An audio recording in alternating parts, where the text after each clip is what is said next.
a star cluster 400 light years from Earth, and with at least more than a dozen millennia of history of interaction with us, or the ties go even deeper. How cool is that? This past seems to be simply forgotten long ago. If you want to know more, stay watching.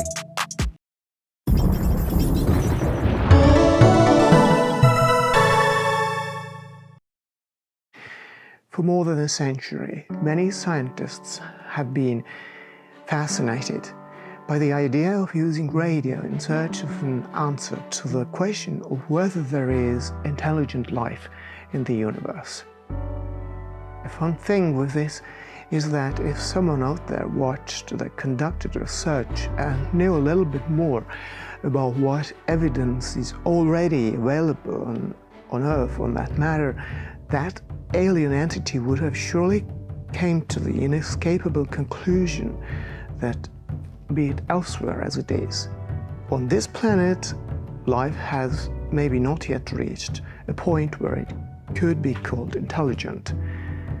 Because scientists spend tens of millions of dollars of taxpayer money to detect signals that could indicate life form behind an electromagnetic transmission. Even if they were very fortunate and found the evidence they were looking for, there would still be no way of interpreting those communications. They would only be able to establish the fact that there is, or to be more precise, that hundreds and thousands of years ago there was someone intelligent enough to send the signal. Detecting it would present them with an answer to a question to what the solution has always been staring in their faces.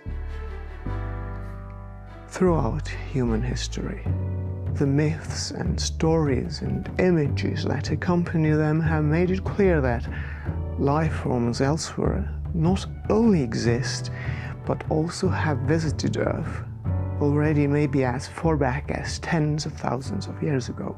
Mainstream science, of course, tries to explain that the various myths are just the product of ancient imagination. What extraordinary fantasizers must our forebears have been to imagine someone coming from the stars in a cosmology where the Earth was the center of creation. Before science explained that Earth is a planet among billions of more or less similar worlds, no one shouldn't have gotten such an idea. After all, at least some past civilization thought the Earth to be flat on 3 elephants, and stars just holes in the firmament. Yet the ancients knew, maybe better than do we, what's really going on up there. According to those sources, going back to the prehistoric era, several species from different parts of our galaxy have come here. One of them may be the most frequent of those guests, at least before the Great War they fought with a civilization from the Orion, were the Pleiadians.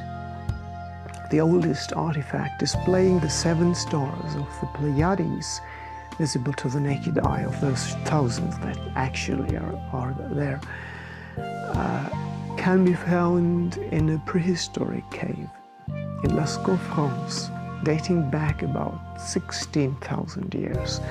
The artist chose none other than the 7 sisters to represent a higher source on his drawing. Or her drawing, we don't know. The purpose of this artwork is unknown, of course, as well. Most likely it was to perform some kind of religious magic, maybe. The real question would be, why does a shaman of a hunter tribe think that they would get more help from a dim star cluster than from the rulers of day and night, the sun and the moon? The answer to this brings us to Sumerian tablets from some 10,000 years later. On one of those tablets we see not only the Pleiades, but also someone arriving in a spaceship, apparently coming from that star cluster.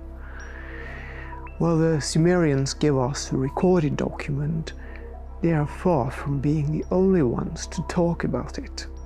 A striking number of indigenous peoples around the Pacific Ocean have stories pointing to the Pleiades.